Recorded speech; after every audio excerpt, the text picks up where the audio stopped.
Good morning dear, welcome to Bio Kingdom online classes. Dear, आज हम लोग start करेंगे बायोलॉजी का new chapter biological classification. Dear, आज हम लोग देखेंगे इस चैप्टर में कि ऑर्गेनिज्म का क्लासिफिकेशन कैसे किया गया। डियर, जो सबसे पहले क्लासिफिकेशन किया गया था वो ऑर्गेनिज्म को हमारे यूज के बेसिस पर किया गया था। Earlier early criteria on the basis of use, हमारे यूज के बेसिस पर किया गया था। सबसे पहले वो यूज कौन से थे, जैसे food, shelter, clothing. Food, shelter और क्लोथिंग के बेसिस पर किया गया था। बाद में साइंटिस्ट आए, अरिस्टोटल कहते हैं उनको, या तो अरस्तु कहो या तो अरिस्टोटल कहो। वो जो थे उन्होंने साइंटिफिक तरीके से क्लासिफाई करने का प्रयास किया।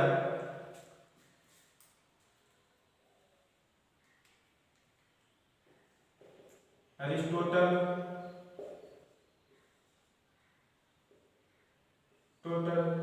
फर्स्ट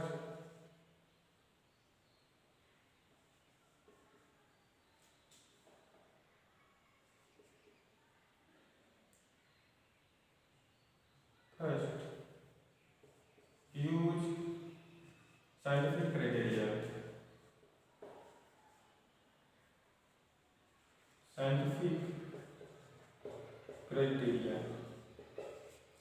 सबसे पहले अरस्तु आए, उन्होंने साइंटिफिक तरीके से क्लासिफाई किया ऑर्गेनिज्म को। और अरस्तु को हम लोग father of zoology and father of biology भी बोलते हैं। Aristotle is father of biology and zoology.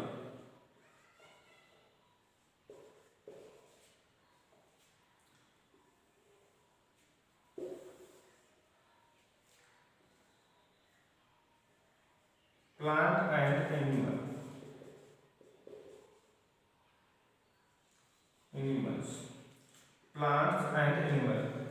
इन्होंने प्लांट को 3 भागों में कैटेगराइज किया। जो सबसे बड़े थे, जो सबसे बड़े प्लांट होते हैं उनको ट्री बोला, और जो उससे छोटे होते हैं उसको, जो मीडियम साइज के होते हैं उनको बोला श्रब्स, और जो सबसे छोटे थे उनको बोला हर्ब्स।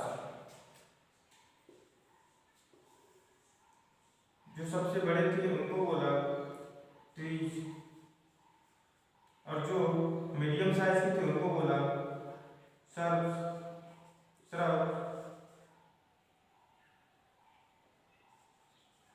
और जो सबसे छोटे थे उनको बोला हर्ब्स।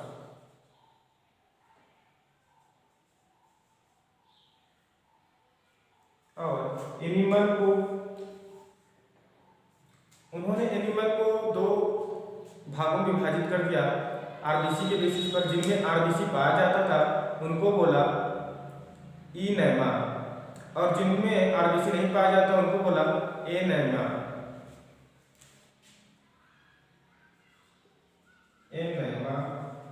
एंड इनैमा। Absent RBC, present RBC. ये याद रखने का तरीका है, जो एनेमा है उसमें आरबीसी एब्सेंट होता है, जो एनेमा है उसमें आरबीसी एब्सेंट होता है। ये से याद रखेंगे, एनेमा में आरबीसी एब्सेंट होता है और एनेमा में आरबीसी प्रेजेंट होता है। तो एग्जाम में पूछा जाता है कि अरस्तु ने एनिमल को किस बेसिस पर डिवाइड किया था, तो on the basis of present and absent of RBC के बेसिस पर डिवाइड किया था। और एग्जाम में ये भी पूछा जाता है कि प्लांट को किस बेसिस पर क्लासिफाइड किया था, तो ऑन द मॉर्फोलॉजिकल बेसिस पर किया था, तो लिखेंगे on the basis of morphology.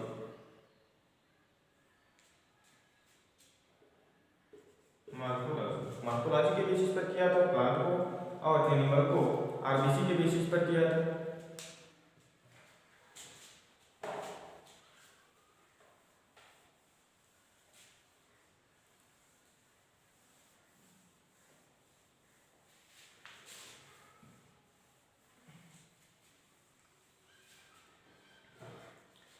इसके बाद आए साइंटिस्ट कैरोलस लिनियस, जिन्होंने टू किंगडम सिस्टम दिया और ऑर्गेनिज्म को, जितने भी लिविंग ऑर्गेनिज्म थे उनको प्लांटी और एनिमलिया में डिवाइड कर दिया। इसे कहते हैं two kingdom system of classification. Two kingdom system of classification, इसको किसने दिया? कैरोलस लिनियस ने।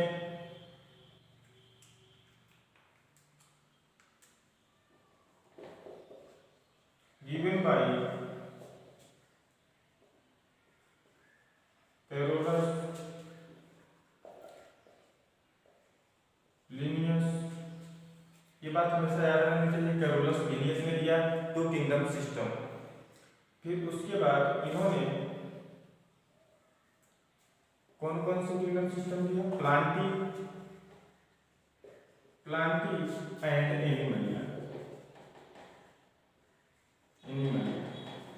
इन्होंने प्लांटी में कौन कौन से ऑर्गेनिज्म को रखा? बैक्टीरिया को रखा, फंजाई को रखा,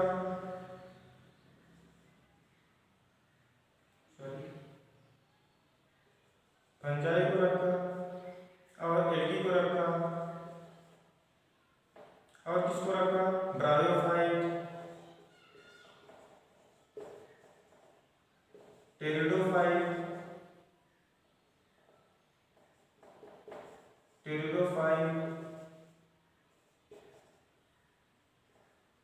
जिम्नोस्पर्म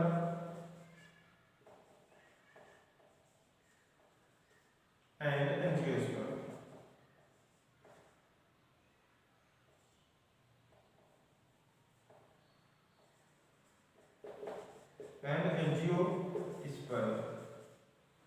इन सबको किंगडम प्लांटी में रखा और एनिमलिया में रखा प्रोटोजोआ को,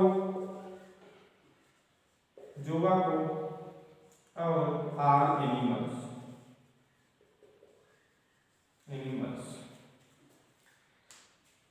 किसको किसको रखा, ये बात हमेशा याद रहनी चाहिए। प्लांटी में किसको किसको रखा? बैक्टीरिया को रखा, एल्गी को रखा, फंजाई को रखा, ब्रायोफाइट, टेरिडोफाइट, जिम्नोस्पर्म, एंजियोस्पर्म सबको रखा। और एनिमलिया में किसको रखा? प्रोटोजोआ को मेन याद रखना है, नहीं तो एनिमलिया में तो एनिमल आते ही है, प्रोटोजोआ एक्स्ट्रा रखा उन्होंने, जो कि प्रोटिस्टा में आना चाहिए। लेकिन अभी तक प्रोटिस्टा किंगडम जो है राइज नहीं हो पाया, वो थ्री किंगडम सिस्टम में आएगा। ये किंगडम सिस्टम बहुत ज़्यादा सही नहीं था।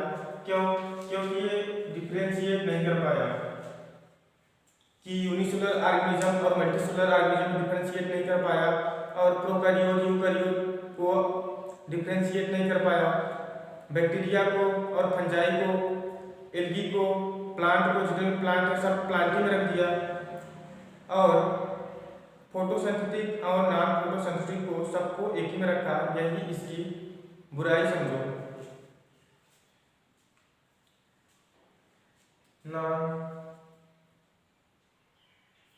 Not differentiate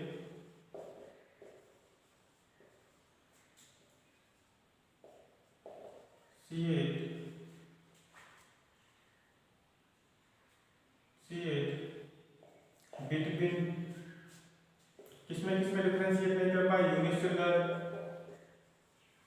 cellular and multicellular cellular organism है, और प्रोकैरियोटिक और eukaryotic organism, karyotic and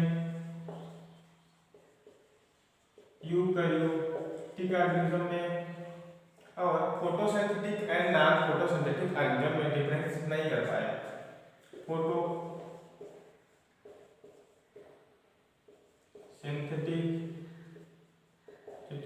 and non photosynthetic synthetic.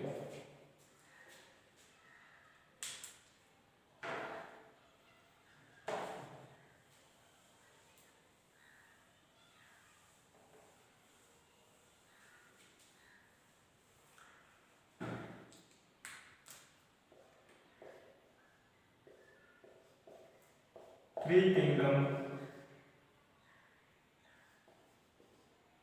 system of classification।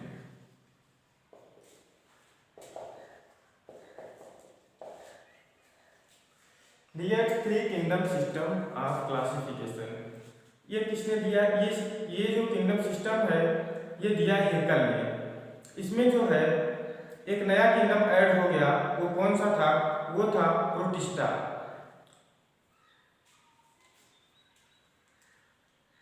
Given by Haeckel.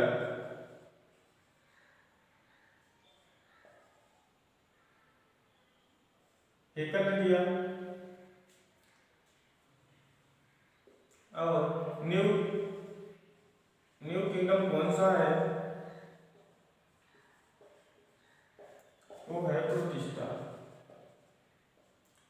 Exam में पूछा जाता है 3 किंगडम सिस्टम में वो कौन सा किंगडम है जो 2 किंगडम सिस्टम में नहीं था, तो हम लोग क्या बताएंगे? प्रोटिस्टा। इसीलिए मैंने अलग से लिखवाया है। इसमें कौन कौन से किंगडम हो गए? 3। Plantae, Animalia and protista. Protista में क्या क्या रखा? प्रोटिस्टा में रखा एल्गी को, फंजाई को, और जितने भी बैक्टीरिया थे, प्रोटोजोआ एंड पोरीफेरा को।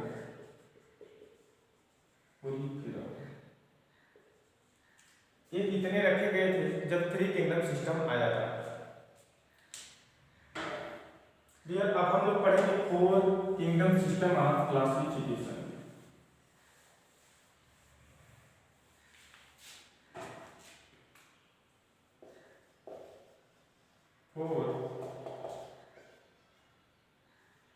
Kingdom system of classification.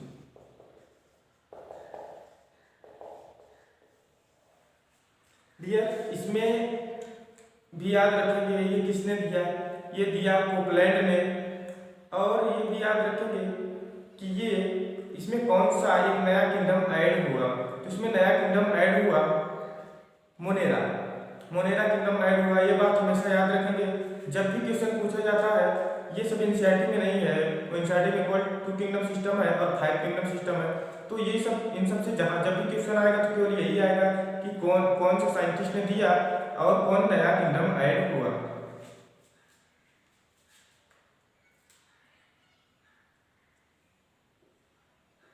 Given by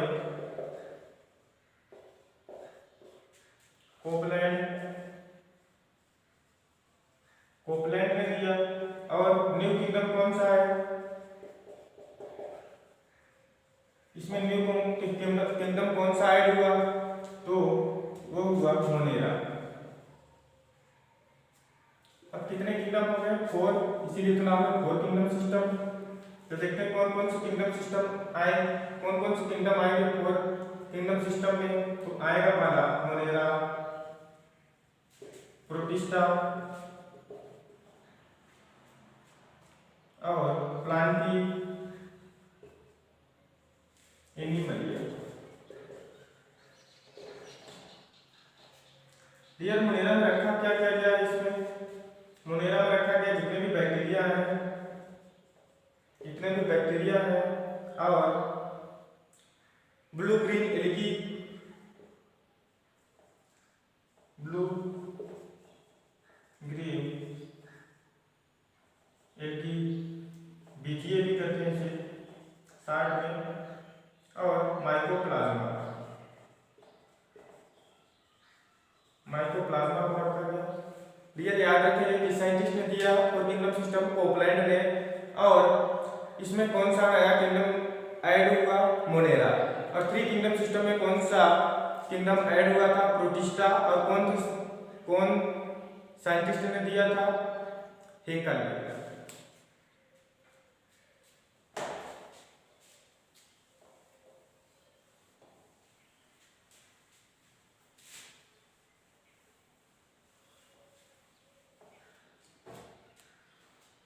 अब पढ़ेंगे फाइव किंगडम सिस्टम।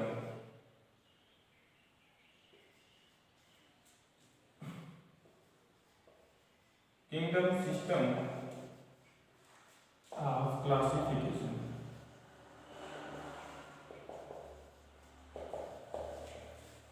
ठीक है, इसमें भी ये मेन बात याद रखेंगे कि किसने दिया? आर्य छत्तीसगढ़ ने दिया फाइव किंगडम सिस्टम। और इसमें कौन सा नया किंगडम ऐड होगा? वो होगा फंजाई। ठीक है, इस किंगडम सिस्टम में कई बातें ध्यान में रखी गई हैं। किसके बेसिस पर ये किंगडम सिस्टम बेस्ड है, ये बात भी याद रखेंगे। जैसे सेल के बेसिस पर है, थैलस ऑर्गेनाइजेशन के बेसिस पर है, मोड ऑफ न्यूट्रिशन के बेसिस पर है, और रिप्रोडक्शन के बेसिस पर है, और फाइलोजेनिक के बेसिस पर है।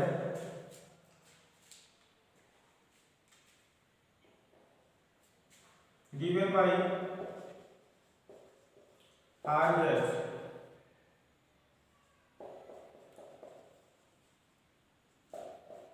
विटेकर, आर्य छत्तीसगढ़ साहब ने दिया इस किंगडम को।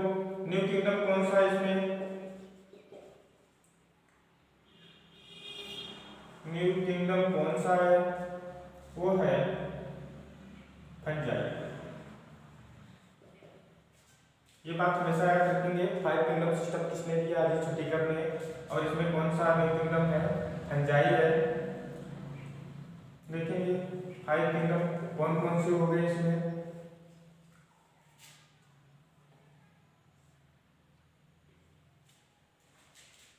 मोनेरा,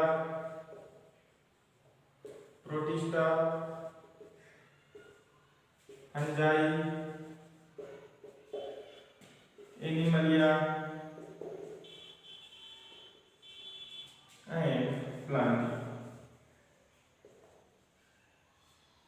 किसमें किस ऑर्गेनिज्म को रखा गया, ये बात भी याद रखेंगे। मोनेरा में रखा गया है जितने भी बैक्टीरिया है, ब्लू ग्रीन एल्गी हो गया, माइकोप्लाज्मा, प्रोटिस्टा को किसको रखा गया? जितने भी यूनिसेलुलर होते हैं और यूकैरियोटिक होते हैं। यूनिसेलुलर,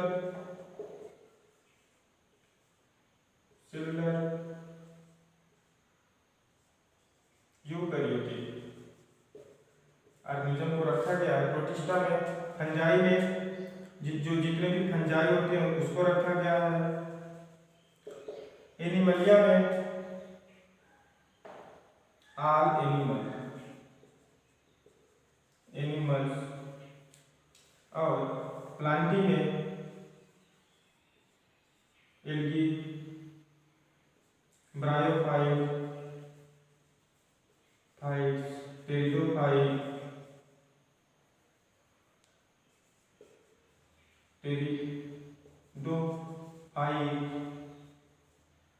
जिम्नोस्पर्म,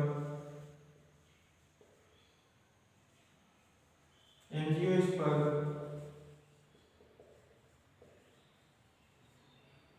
इसमें रखा गया। किसके बेसिस पर ये 5 किंगडम सिस्टम बेस्ड है, ये बात देखेंगे।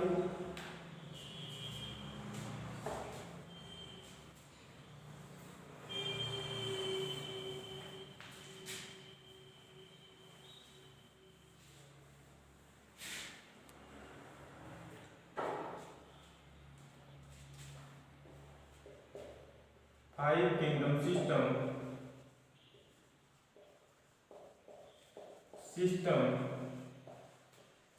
बेस्ड ऑन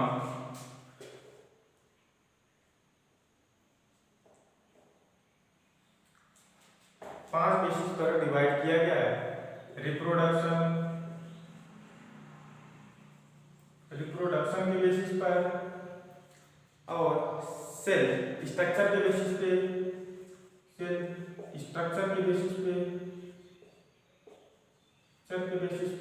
मतलब सेल प्रोकैरियोटिक है कि यूकैरियोटिक है, इसके बेसिस पर ध्यान रखा गया है। और थाइलस ऑर्गेनाइजेशन के बेसिस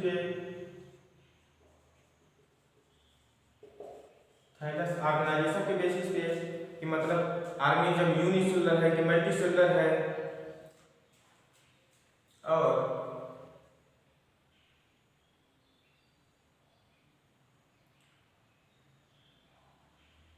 इवो फाइलोजेनिक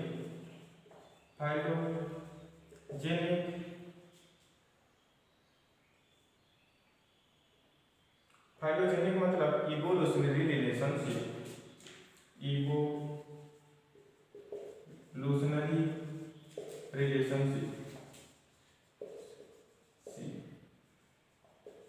कि मतलब वो ऑर्गेनिज्म कहाँ से उसकी ओरिजिन हुई है, कहाँ से वो डिराइव हुआ है, ये बात भी ध्यान में रखा गया है।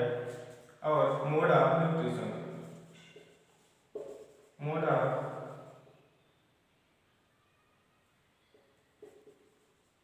न्यूट्रिशन के बेसिस पे कि मतलब ऑर्गेनिज्म ऑटोट्रॉपिक है, हेटेरोट्रॉपिक है, सेप्रोफिटिक है, कैसा, ये बात भी ध्यान में रखा गया है। रिप्रोडक्शन के बेसिस पे और सेल स्ट्रक्चर के बेसिस पे कि मतलब सेल उसका कैसा है, प्रोकैरियोटिक है कि यूकैरियोटिक सेल से बना हुआ है। थाइलस के बेसिस पे मतलब ऑर्गेनिज्म यूनिसेलुलर है कि मल्टीसेलुलर है।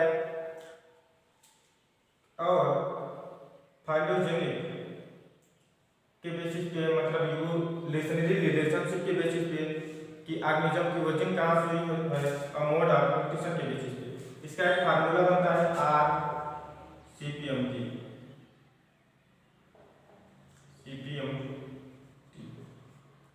राजस्थान CPMT। ये इस फार्मूले से याद रखेंगे।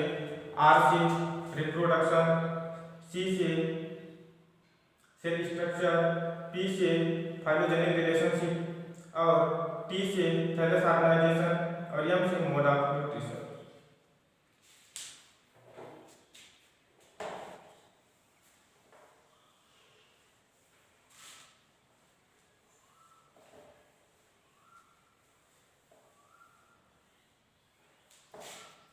फाइव किंगडम सिस्टम के बाद आया six kingdom system.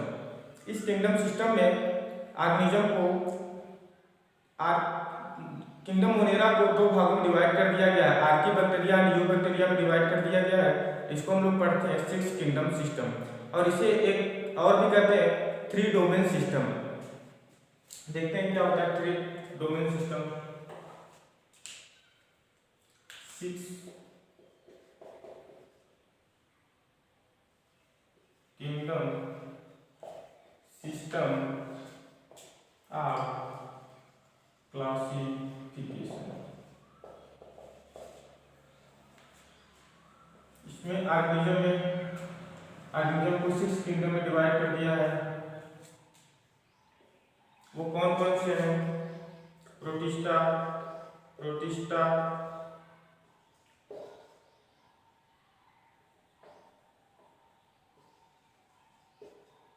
Plantae, Animalia, fungi, archaebacteria,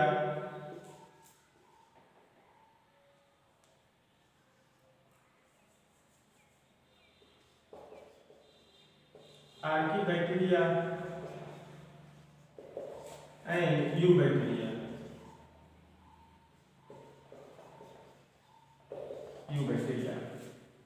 ये है हमारा 6 किंगडम सिस्टम। इसे 3 डोमेन सिस्टम भी कहते हैं और 3 domain system. 3 domain system.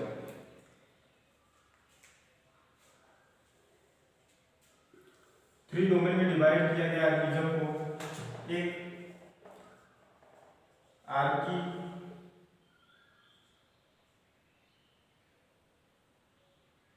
Bacteria, दूसरा यू बैक्टीरिया एंड तीसरा eukaryotic.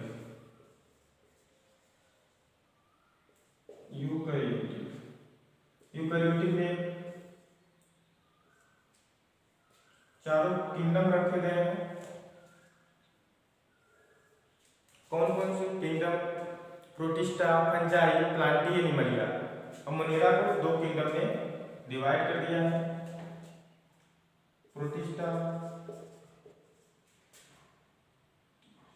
Protista fungi, Plantae and